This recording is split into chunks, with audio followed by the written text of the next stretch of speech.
Gateway courses got their name because they're supposed to clear the path to fields of study. But for millions of students who struggle in those important classes, they often shut the door to those disciplines prematurely. Hello, and welcome to The Key, Inside Higher Ed's News and Analysis podcast. I'm your host, Doug Letterman, editor and co-founder of Inside Higher Ed. Thanks for joining us today. Policymakers and the public are paying more attention than ever to higher education's inclusiveness, or lack thereof, of learners from underrepresented minority groups and low-income and first-generation backgrounds. A lot of that attention focuses on the recruitment and financial aid policies that determine whether those students make their way into college. But just as important are the academic and environmental factors that determine whether they thrive once they're enrolled. Today's episode of The Key digs into efforts to develop courseware for 20 high-enrollment courses that can make or break whether students from all backgrounds persist and ultimately complete their educations. The goal of the initiative, funded by the Bill and Melinda Gates Foundation, is to bring together colleges, companies, and research organizations to build digital courses that can be used on dozens, if not hundreds, of campuses to eliminate gaps in performance by students from different backgrounds. We're joined today by key leaders of two of the early projects spawned by this initiative. Ariel Anbar is a president's professor at Arizona State University, which is teaming up with Carnegie Mellon University and the publisher OpenStax to create a general chemistry course that is heavy on active learning and real-world problem solving. Jeanette Koskinas is Chief Product Officer at Lumen Learning, which is developing an Introduction to Statistics course in close collaboration with students and instructors at institutions like Rockland Community College and Santa Ana College. In the conversation that follows, they discuss their goals for their projects, how they're integrating feedback from students and instructors into the development, and their early learnings and impediments. Before we begin the conversation, here's a word from the Gates Foundation, which is sponsoring today's episode. This episode of The Key is brought to you by the Bill and Melinda Gates Foundation, working to ensure that race, ethnicity, and socioeconomic status are no longer predictors of educational success. Learn more about the Foundation's work to improve digital teaching and learning, advance institutional transformation, and more at usprogram.gatesfoundation.org. Now on to today's discussion with Jeanette Koskinas and Ariel Anbar. Ariel and Jeanette, welcome to The Key. I really appreciate your both being here today. Thanks. Excited to be here. Thanks. Likewise. I wondered if each of you could start by giving us a brief kind of high-level overview of the project you're working on as part of this courseware initiative. Jeanette, maybe start with you. Sure. So at Lumen Learning, we're focused on the Introductory Statistics course, which we're delivering via a new learning platform called Lumen One. About 1.5 million students take intro stats every year. And because of this, we see a wide degree of variance in terms of preparedness for courses like this. It may have been a long time since a student took a math course. They may be intimidated by the material. Or they may be really excited to take the class and find out that they are underprepared and that that's a surprise for them. We know that these are called gateway courses, and sometimes that's because the gate can open or it can close in terms of, the path for them moving forward for their chosen curriculum and their goals. So our focus is really to deliver features and functionality within the courseware and marry that with relevant examples and support within the content to help meet students where they are and kind of level the playing field for them. We're also working hard to provide instructors with the support they need to take actionable insight on what is happening within their classroom. So understanding individual student performance, class performance, giving them instructional guides to help to bring in more active learning into their teaching, and where appropriate to provide them with the professional development guidance that can help them create meaningful connections and a sense of belonging for students in their course. And we're hoping all of that leads to academic success for students in introductory statistics. Ariel, you want to tell us about the ASU Carnegie Mellon project? Sure. So you're going to hear there's some very similar themes that I won't repeat for the most part, because we're both responding to the same solicitation from the Gates Foundation, but in different subject areas. So general chemistry, as everybody knows, is one of those 20 gateway courses. It's kind of a killer course for a lot of students. We're specifically focused on that track of general chemistry that is for students who are majoring in sciences but are not chemistry majors. right? Which is that middle layer. Then in chemistry in particular, it's the most widely taken chemistry, but it's also kind of a no man's land, right? Because it's not the chemistry for poets that has a lot of curricular freedom, but it's also not the chemistry for majors where your primary job as a chemistry instructor is to prepare students to really think like chemists in a professional way. As with the statistics project, the fundamental goal of the foundation is to enhance equitable outcomes, particularly reaching out particularly to students who arrive at the institution with a variety of challenges that majority of students typically don't have or don't have in the same ways.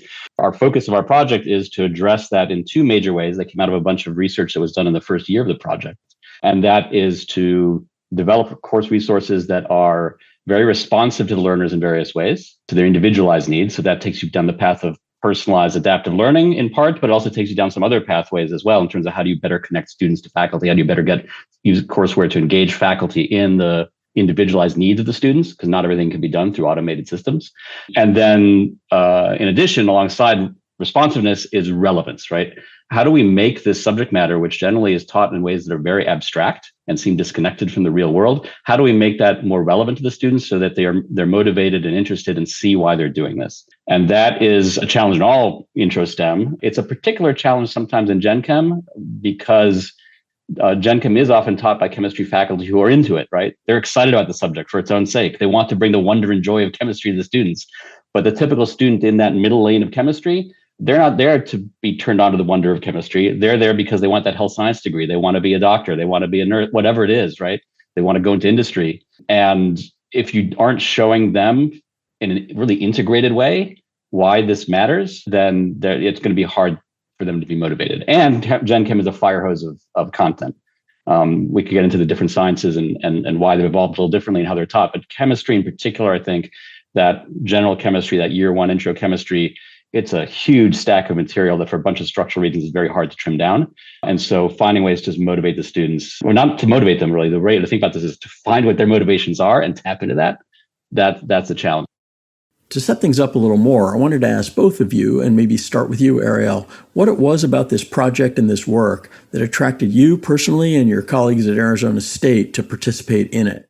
First of all, we were invited. Lumen was invited also, and our partners at Carnegie Mellon University's Open Learning Initiative were also invited. So, when the Gates Foundation says, "Hey, we would like you to apply to this grant program," you ask yourself, "Does this align with what we want to do?" Equitable outcomes, technology and learning, sure. Motivation to apply was easy, right? Then the question is, what do we actually want to propose? So let me tell you just a little bit about the center I lead at ASU and a little bit about Open Learning Initiative and how that comes together. So my center is Center for Education Through Exploration at ASU. We are all about, and we've spent 10 years doing this, learning how to create digital learning experiences that are focused around simulations, virtual field trips, and other things like that, in order to reach students where we hope they're motivated and get them more motivated. We're very much about teaching science as process. I mean, we're about content, but we're also about the sort of these meta skills, right? How do you look at data and formulate hypotheses and test them and things like that? And using technology to do that. And that over years led us down the path of getting into adaptive learning. We partnered with Smart Sparrow for a number of years because what happened in 2020 to us, our journey is that Smart Sparrow was bought by Pearson, as you probably know, and nice exit, but that left us in an interesting conundrum, our team. We had a lot of big projects. We have a big NASA project and others. And we needed a platform. We needed an adaptive platform. We ended up connecting with Open Learning Initiative, with Norman Beer and his team. They had just embarked on the path of building a new adaptive learning platform that would be open source, which is huge for us because in many of our projects, one of our challenges has been, all well and good, what you're doing is great, but proprietary platform, for-profit company, this is a challenge to getting adoption. So, and nothing against for-profit companies, but there is a big space where that's a challenge. So we were already thinking about going in open source direction. They were starting to build a platform. We said, great, we've got money from NASA. Let's go in with you together to make this platform do what we want to do. So we were starting in 2020 already going down this path with Norman's team at the Open Learning Initiative to co-develop what became the Taurus platform, the open source adaptive learning platform that's designed to be as low cost as possible and as flexible as we can make it.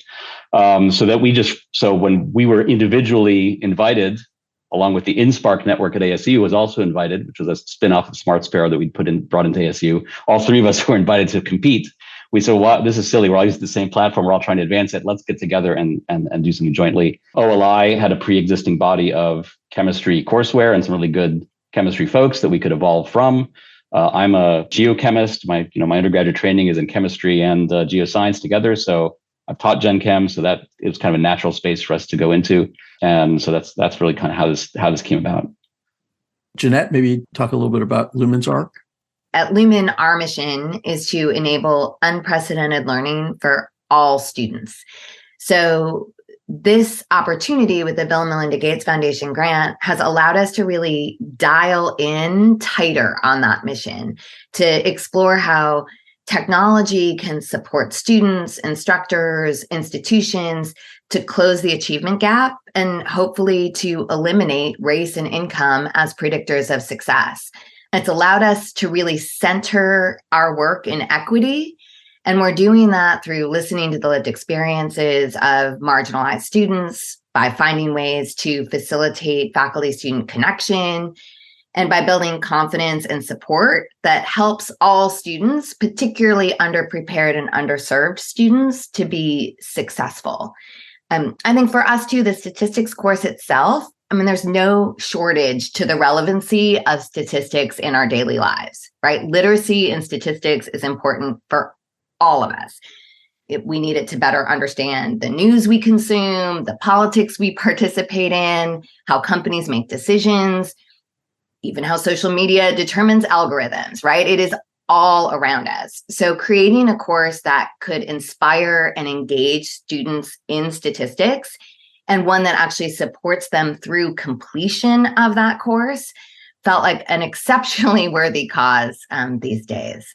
The Lumen project got out of the gate a little earlier, I think, than the ASU Carnegie Mellon one. So maybe start with you, Jeanette, on what you've seen so far, recognizing that these remain early days, in terms of what has worked well, what have been the biggest challenges and the biggest sort of learnings that have forced you, back to the drawing board, or at least forced you to rethink things a little bit. Sure. Our introductory statistics course in the Lumen One platform is live today. We have customers using it, but last term, so the spring 2023 term, was our first time of putting students and instructors in a pilot environment. We had about 12 institutions that participated with us, over 850 students, got a lot of great feedback, which I'll highlight a couple important nuggets, but I'd love to go just a step further back in terms of some of the earliest work that we did to really make sure that the platform and the content and the delivery mechanisms itself were meeting our goals. And we did that primarily through establishing user testing centers. So we call them UTCs. If you hear me reference that, that's a user testing center. And our goal on those were really to bring students to the table as Lumen co-designers. So we wanted their voice to be front and center in what we were developing from the onset. So the goal was not only for us to gain from that experience and partnership, but also for students to be able to gain by getting exposure to and a better understanding of equity-centered design, user research, how to conduct interviews. So we partnered with two minority serving institutions, Santa Ana College in California and Rockland Community College in New York. Each institution had a college coordinator who helped us recruit and hire student interns. And those student interns worked with us directly.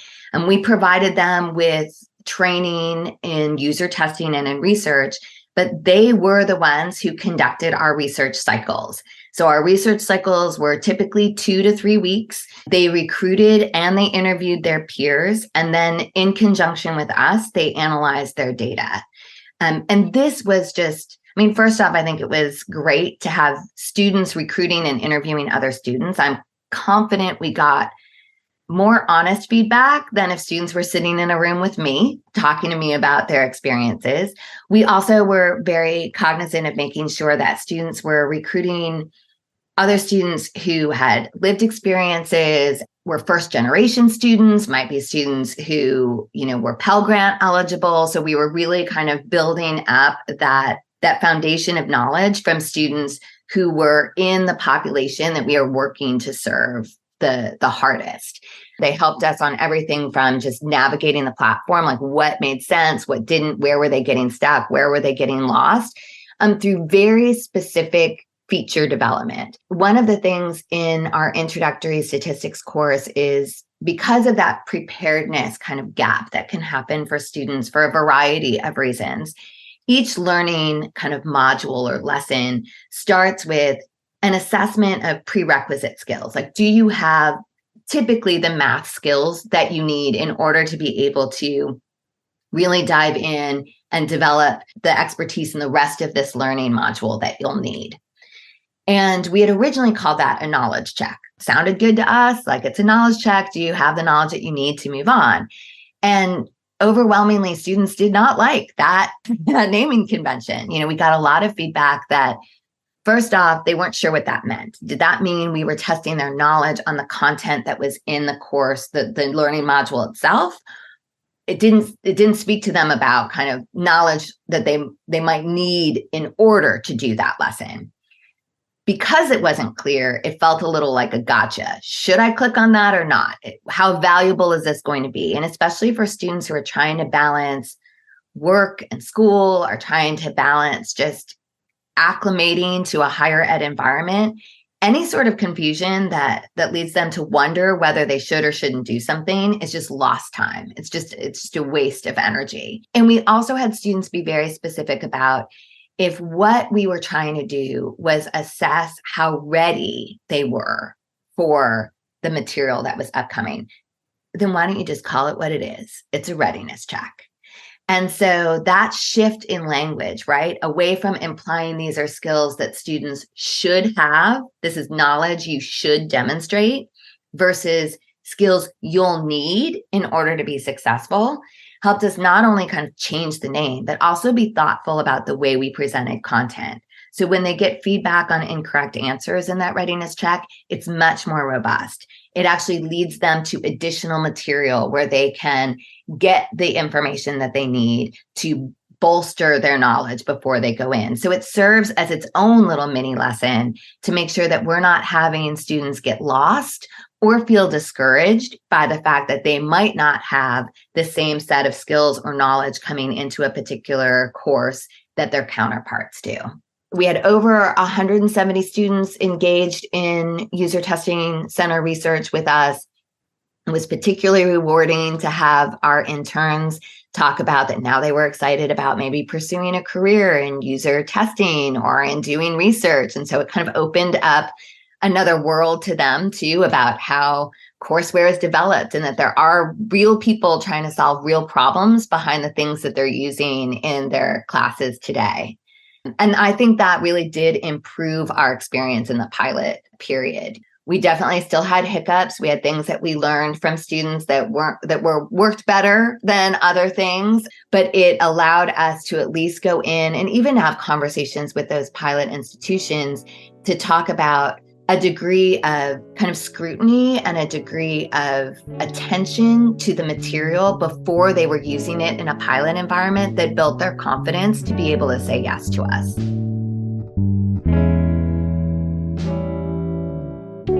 This episode of The Key is brought to you by the Bill and Melinda Gates Foundation, working to ensure that race, ethnicity, and socioeconomic status are no longer predictors of educational success. Learn more about the Foundation's work to improve digital teaching and learning, advance institutional transformation, and more at usprogram.gatesfoundation.org.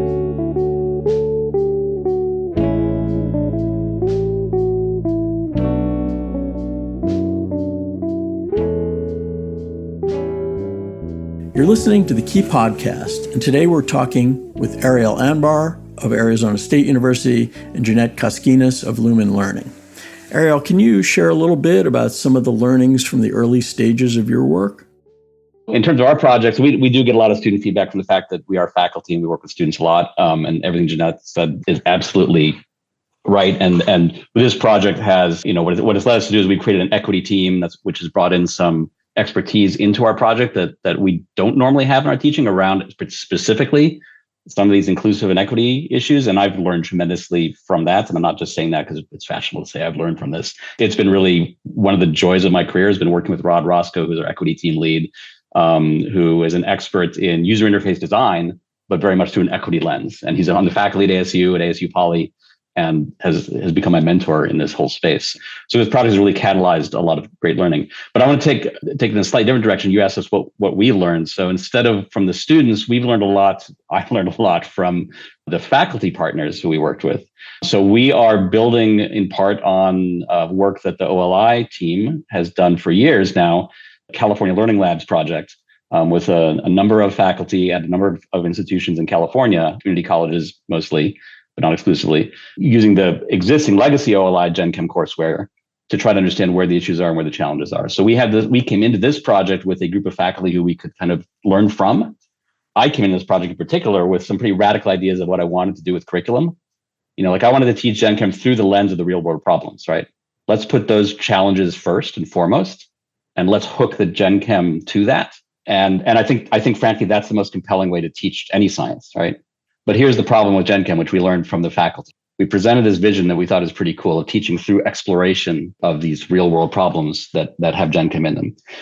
The challenge is that all those real world problems have things other than Gen Chem in them too. And there's no way to seriously engage those topics without getting the students at least somewhat familiar with some of the surrounding content. Like policy or even adjacent sciences. Adjacent right? sciences, got it. But also policy and other things like, you want to do a lesson about why is it so hard to change to alternative energy?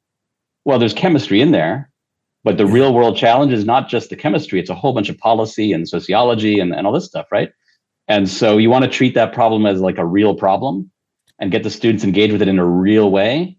You're right away starting off with not the chemistry. Right. Yeah, and having to eat up too much of the curriculum. Well, there you go. There you go. So the pushback we got from the faculty is, this sounds great, but here's my syllabus. What should I take out? And I have ideas of what you should take out. But then the response is, and especially from community colleges, and I'm not begrudging this. This is just the nature of the wicked systems problem. Is yeah, but I have an articulation agreement with the 4-year universities. I can't change this syllabus. It's even deeper than that. Forget about the real world relevance. One could argue that the existing Gen Chem syllabus is not the best syllabus anymore, right? Those learning outcomes and those articulation agreements, these are old. Doesn't necessarily well serve the students who are going to those non-chemistry but STEM careers. But it's locked in. It's locked in through agreements. It's locked in through tradition. It's locked in for a whole bunch of reasons. That if our goal from the foundation is widespread adoption as quickly as possible, which, as you know, the Gates Foundation always wants to see, and rightly so, I get it, right? They want impact. Well, if we're going to build something that's going to be widely adopted, it can't be too radical, because if it is too radical, then you have an adoption challenge. I always knew this was an issue, but it's like become very stark through this project, and figuring out the middle path through that is it's fun, but it's very challenging. So the real world approach was designed to particularly address that relevance issue, I'm guessing, that you were the relevance piece. So what's the other way you've chosen or been able to do to get to that, to crack that problem? So we've developed a design that will allow us to evolve the curriculum over time. We have a multi-part curricular structure. There's what we call the foundation material, which is the work you do pre-class, which is fairly traditional in its curricular alignment. It's evolved from the historic OLI stuff. It's quite successful. A lot of learn by doing activities and such, aligned with OpenStax, which is important to the foundation and important to a lot of adopters. So from a curricular content standpoint, no one can argue that it's not at least following the mainstream, right? Based on the foundation material, there are analytics that then will recommend to the faculty what they should do in class. This is a blended learning product, keep in mind. That's what the foundation wanted, right? So it's not massive student to faculty ratio. So the idea is you get data on what the students should be doing in class. Then we have activities that we set up that we're learning from our partners what the best activities would be. And then there's what we call deliberate practice. Instead of a typical, very automated homework system, what we realize is, especially if we're dealing with blended environments and situations where it's not impossible to coax the faculty to understand what each student needs at some level. What we want is and we're building is a system that enables, that alerts the faculty to what individual students need more work with, and then gives the faculty deliberate practice suggestions to assign to those students, right? So one of the things we want to do is we want to encourage the faculty to be paying attention to the students and make it easy for this faculty to do things that are individualized for individual students, so the students see that the faculty actually are there and care, right? Which is a huge issue, especially once you go digital, right? And especially once you go digital with homework systems. I mean, the systems are notorious for, brutally grinding the students' motivations out of them, right? Because they just feel they're being mindlessly, robotically led along. So we want the faculty in the loop there with this deliberate practice component. In addition to that, behind all that, there's a layer that we've created called the exploration layer. The exploration layer is a series of, eventually, ideally, a large matrix of narrative-driven, simulation-rich, some maybe virtual field trip-rich down the road experiences that bring that real-world relevance in a really forward way. We're putting real-world relevance into the foundation material also, but that's kind of icing on a cake that is very traditional in terms of its curricular content. But the exploration layer is where, the idea is you go through foundation material, and as you demonstrate proficiency in key learning outcomes, a bit like the readiness check in a way that we just heard about, as you demonstrate proficiency in key learning outcomes, you are now invited to then go and do one of these explorations, which is an opportunity for you to practice your skills that you have learned, you've hopefully mastered, in a contextualized way. So this exploration layer, our original vision, mine and Norman, was let's put that front and center as a motivational piece and build a whole course around that. And the pushback we got from the faculty was that's too different. That's too much. So instead, we reconfigure that to be an extra opportunity for skills practice once you've demonstrated proficiency, and an opportunity for the student to learn how to transfer their abstract knowledge into a real world context. Because one of the things you hear from employers is you find out that suddenly in context, the student has no idea how to apply something that they've learned, but they don't know how to see it in a context. So giving the students an opportunity to practice that in the course is part of what this exploration layer has become. So my vision, right, you ask over time. So over time, as we build up a library of these explorations, my vision is we'll be able to then eventually offer a version of the course that is exploration forward for those who want to try that, because we'll have built this library of really cool learn by doing in a real world context, case study type material. My hope is that we'll have some faculty saying to us, hey, why couldn't we build a version of this course that actually puts that forward and puts the traditional chemistry as supplementary, and you bring it in when you need it? And I'll say, great idea, let's do that. But we need to be in the market first, right? Jeanette, is Lumen also wrestling with that blend of practical relevance and requisite content in the statistics realm? We have a similar issue a little bit with those real world examples. There's lots of great real world examples where we're asking students to dive in and understand statistics around, plastic pollution or around voting demographics.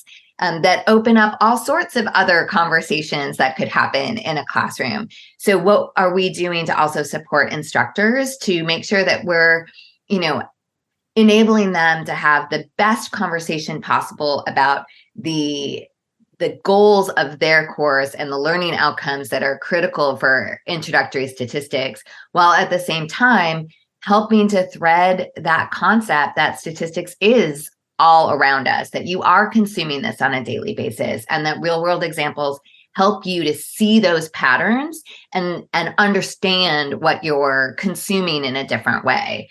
But we also have an apply it section within our study guides, our study plans of the learning modules that is designed to do exactly that, really bring in that active learning, that applied concept. Because I think for a lot of students too in these gateway courses, they can get very used to, I need to understand a fact. And if I understand a fact, then I can answer a question correctly on my test, and then I do well in the course and life is good. Or I need to apply a formula. And as long as I know which formula to apply, I am able to be successful. And so that synthesis, right, bringing together different concepts and being able to then execute on an active applied exercise is something that if we don't provide for them or help instructors to provide for them in the classroom, that's a real miss as they continue to work through their college curriculum and find that more and more the courses are going to ask for that degree of synthesis and understanding. Ariel, did you want to add something here? I just wanted to pick up on the active learning point, which we haven't really talked about all that much. And I think this is true of both projects. We've woven active learning throughout, right? That foundation material, it's not e-text.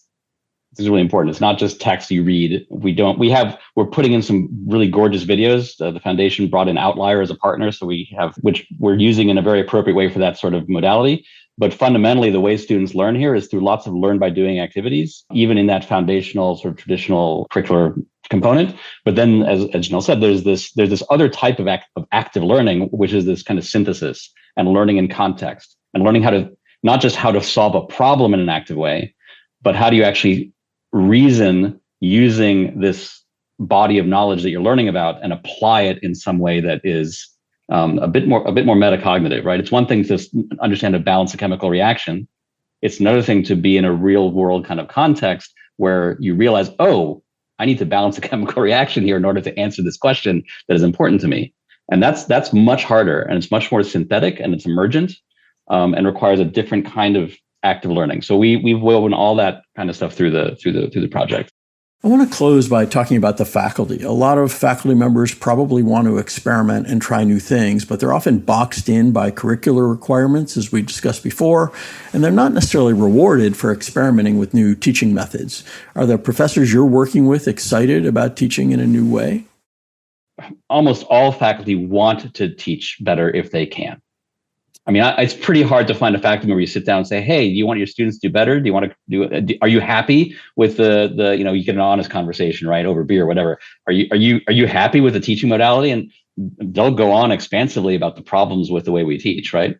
The trick is to create the opportunity. When it's done well, the active learning revolution and the digital learning revolution that's gone on opens the door to rethink, and sometimes to rethink better. But of course, that's not always the way it works out. Sometimes you end up with bad experiments that then send people running back to their traditional approaches, right? Because at least that worked, right? You do some active learning thing that's not well done for whatever reason, right? And it's like, I'm doing worse than before, and this was harder, and I'll just go back to my lecture, right? Or you give them a digital thing that sounds great on paper, but doesn't actually motivate the students, or worse, it works well to liberate the faculty from having to worry so much. So it benefits the faculty in some ways, but doesn't actually benefit the learning in a deep way. And now you've actually separated the faculty from the students more. The reality is most faculty, and this is another tension, right?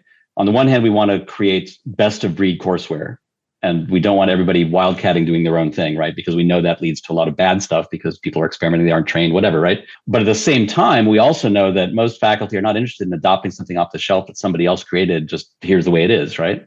So we want in courseware to enable, in a templated, structured way, for faculty to be able to bring their own passion, their own interest, their own perspective, which they all want to do. If you have the tools to make it easy to do that, then you will get a lot of faculty doing great stuff, and you will make it easier for them to come in and engage their students instead of having the digital be something that makes them more remote.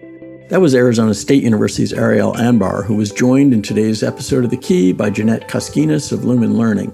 They were representing the coalitions of institutions, nonprofit groups, and companies that are teaming up to try to crack the thorny problem of gateway courses that sometimes deter students from pursuing their educational goals, not because they aren't capable of doing the work, but because the classes aren't designed with them in mind.